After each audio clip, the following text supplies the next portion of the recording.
weekend. I would like to say it's going to clear by the weekend, but I'm guessing it's going to be like this for 30 days. Not quite 30 days. Well, it's almost the entire month. This pattern doesn't seem to break down anytime soon.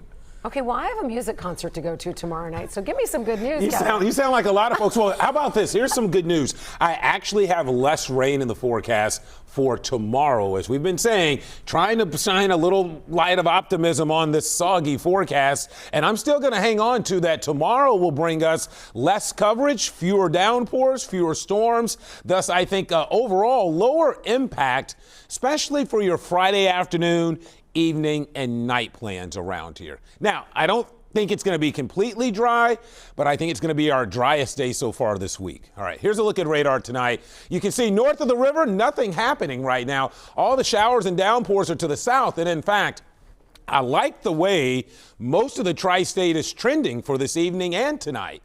I think overall we're drying out, and from this point forward, while there will still be a rain threat, I don't have a lot of additional rain around here this evening or tonight. We're raining it out now in parts of Highland and Adams counties. This is going to get out of here. Still a little bit more down there towards Maysville, back over towards Dry Ridge and Crittenden, and then as you head down in the direction of Louisville. I honestly think it's going to be to our south as you head south towards I-64 through the evening and night tonight where the greatest flood threat will exist. Now, that very well could clip the southern parts of Owen County, but I think by the time you make it to the split and points north in the tri-state, rain for the rest of the night is going to be a lot more sparse in the sense that I can't rule out a quick downpour for someone, but I don't have a lot of additional significant rainfall. We'll keep an eye on this stuff back here in Indiana, but as you see, it's kind of stretching out and lining out from east to west, and I think a lot of that will pass to our south. So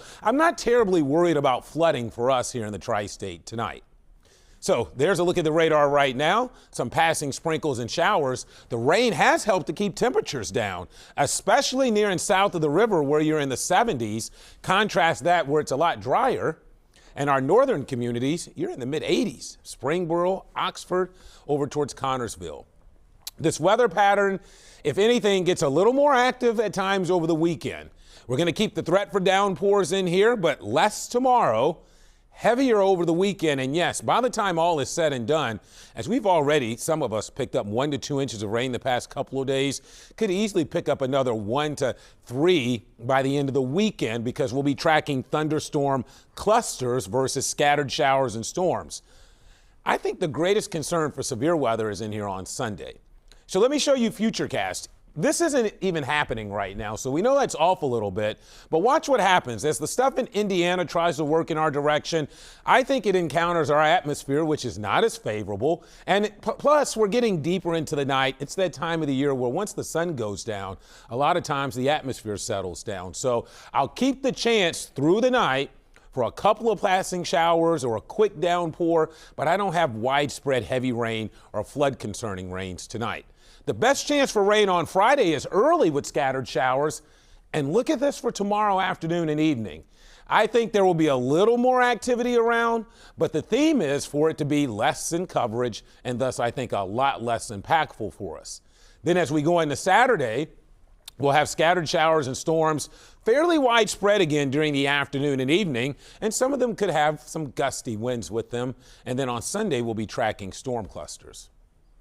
So outside now, it's humid. Look at the humidity at 91% with that dew point in the low 70s. So overall, I think it's drier the rest of the night. I won't rule out a shower or downpour, but I don't think flooding rains or significant rain is on the cards for us.